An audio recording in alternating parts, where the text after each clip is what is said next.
मित्रों, जय श्री राम। ज्ञान पथ में आप सभी लोगों का स्वागत है। आज एक अलग विषय, पितृशाप,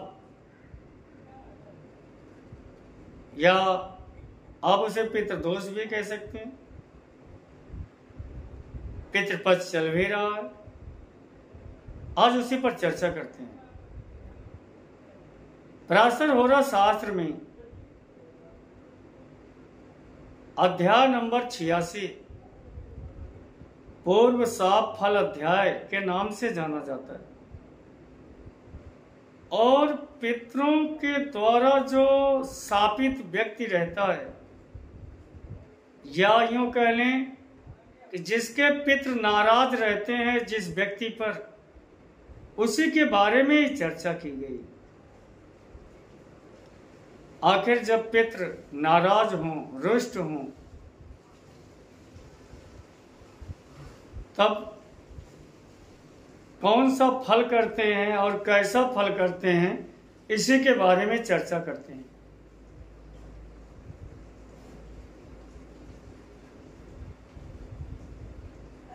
पराशर ऋषि अपने शिष्य मैत्रेय से कहते हैं कि हे मैत्रेय, मैत्रेय ने प्रश्न किया था,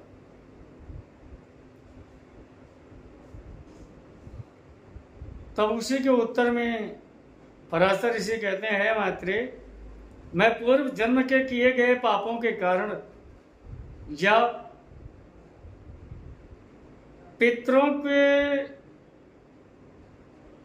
ऊपर किए गए अपने बुरे कर्म के कारण, जिससे वह रुष्ट हो जाते हैं, नाराज हो जाते हैं, उससे क्या क्षति होती है, क्या हानि होती है, मैं उसे बताता हूं। और जैसे भवानी ने, माँ गौरी ने शंकर जी से पूछा था, और उन्होंने जो शंकर जी ने माँ गौरी से कहा था, मैं यथावत उससे को उसी के जैसा कह रहा हूं। ऐसा ही प्रसंग है, ऐसे ही मिलता जुलता। तब माँ गौरी के पूछने पर भोलेनाथ ने उन्हें पितृशाप के बारे में बताया था। पूर्व जन्म में या इस जन्म में भी हो सकता है पितरों के शाप, उसी पर चर्चा करते हैं। भोलेनाथ ने बताया है, गौरी, सर्प शाप भी होता है उस जन्म में या इस जन्म में, किसी जन्म में व्यक्ति के द्वारा किसी सर्प की हत्या हो जाए, वह भी शाप का कारण बनता है, दोष का कारण बनता है, वो भी एक दोष है। इसी तरह से पितृशाप हो गया, मातृशाप हो गया, भातृ मतलब भाई का शाप हो गया, मामा के द्वारा कोई शापित रहे, इस जन्म में या अगले जन्म में, किसी जन्म में शापित हो सकता है। ब्रह्म शाप है, पत्नी शाप भी है,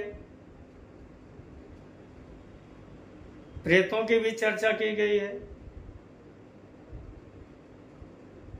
इस तरह से भोलेनाथ ने 8 शाप को बताया जिससे व्यक्ति शापित हो जाता है।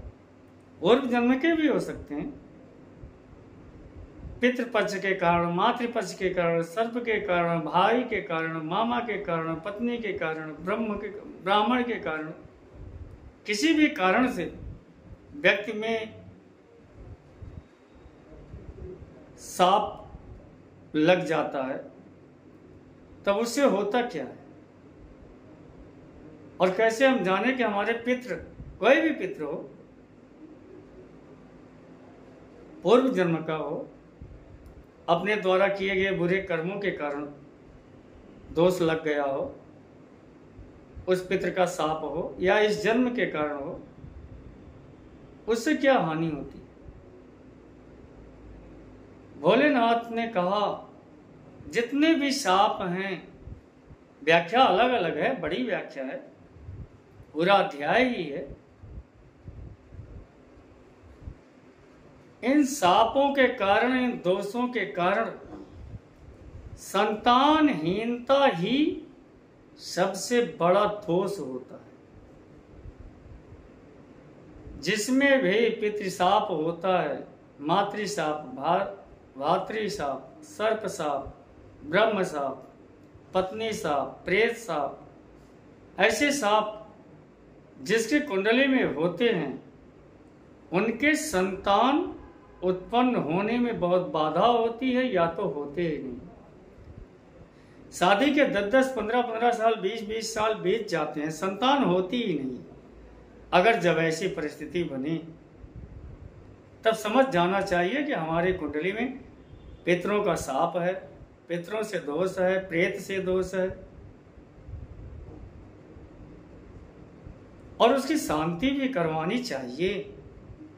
पितृशाप है तब शांति करवाइए। उसमें भी भोलेनाथ ने उपाय भी बताए हैं। सागर के संगम में स्नान करना, कावेरी नदी, ऐसे कई उपाय बताए गए हैं। लेकिन उनके लिए जिनके संतान नहीं, अगर संतान है, पुत्र है, इसके बाद भी पितृशाप कोई बताए, पितृदोष ही बताए, तब मेरे अनुसार से सर्वदा अनुचित ही है। हाँ, व्यक्ति को परेशानियां हो सकती हैं किसी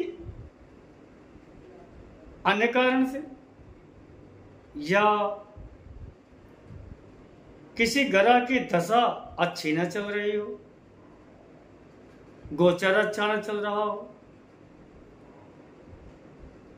अष्टमेश की दशाएं चल रही हो, द्वादशेश की चल रही हो, खष्टेश की चल रही हो, कोई मार्केश चल रहा हो, इससे परेशानियां हो सकती हैं। यह मैं मानता हूं। लेकिन पितृशाप के कारण किसी को बुखार हो जाए, किसी के घर में झगड़े होने लगे, किसी की संगत बुरी हो जाए, ऐसा नहीं होता। कोई बुरी लाइन में चला जाए, किसी का खाना पीना बिगड़ जाए, किसी की मृत्यु हो जाए, पितृशाप से होता ही नहीं है। यह अन्य कारण से हो सकते हैं, मैं इसे मानता हूं। इसलिए अगर किसी को ऐसी परेशानियां हो, घरेलू समस्याएं हो, संगत के कारण, रोग के कारण, बीमारियों के कारण अगर कोई परेशानी हो किसी के भी घर में, तो उसके कारण अन्य ग्रहों की दशाएं भी हो सकती हैं, अन्य ग्रह हो सकते हैं, पितृ नहीं हो सकती। इसके लिए किसी योग्य ज्योतिष मित्र के पास जाना चाहिए, अपनी कुंडली को दिखवाना चाहिए, पता करना चाहिए किसी अशुभ ग्रह के समय तो नहीं चल रहे हैं, उनसे उस समय के बारे में जानना चाहिए और उनसे उपाय पूछना चाहिए कि हमें क्या करना चाहिए। वह अच्छा ज्योतिष मित्र बताएगा आपको। लेकिन पितृ दोष कह लो या शाप कह लो, पितृ दोष के कारण किसी के घर में झगड़े हों, ऐसा नहीं है। संतान है, पुत्र है, पोते हैं, तब आप निफिक्र रहिए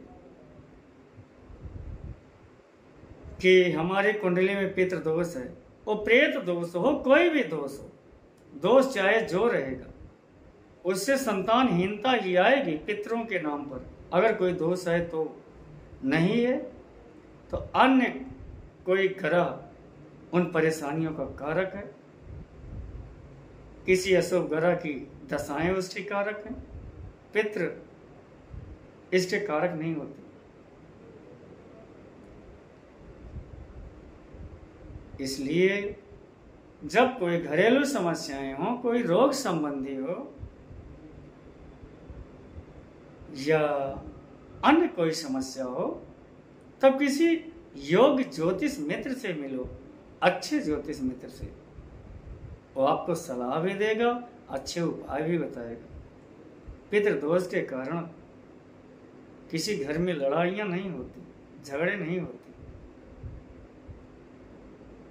किसी की संगत बुरी नहीं हो जाती।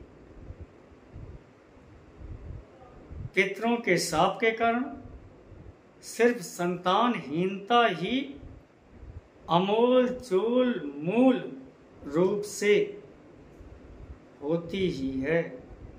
संतान है, पुत्र है, तब पितृदोष से नहीं, अन्य ग्रहों के अशुभ फल से डरिए, किसी अशुभ ग्रह की दशा से डरिए। आपको पितरों से डरने की कोई जरूरत नहीं है। हाँ, पितृ स्वयं नारायण हैं। भगवान कृष्ण ने भी गीता में कहा है, पितरों में अर्यमा मैं ही हूं। वही मुरलीधर ही स्वयं सभी का पितृ है। इसलिए मित्रों कभी परेशान नहीं होना चाहिए, पितृदोष के नाम पर डरना नहीं चाहिए। आपके पास संतान है, बेटा है, बेटी है, पोता है, पोती है, डरिए मत। अपने कुंडली किसी योग्य ज्योतिष मित्र के पास जाकर दिखाएं, उससे सही सलाह लें। इसी सीख और संदेश के साथ सभी मित्रों को एक आशा और विश्वास के साथ कि हमारे इस चैनल ज्ञान पथ से जुड़ें, सब्सक्राइब करें, कमेंट करके अपनी राय दें, लाइक करें। जय श्री राम।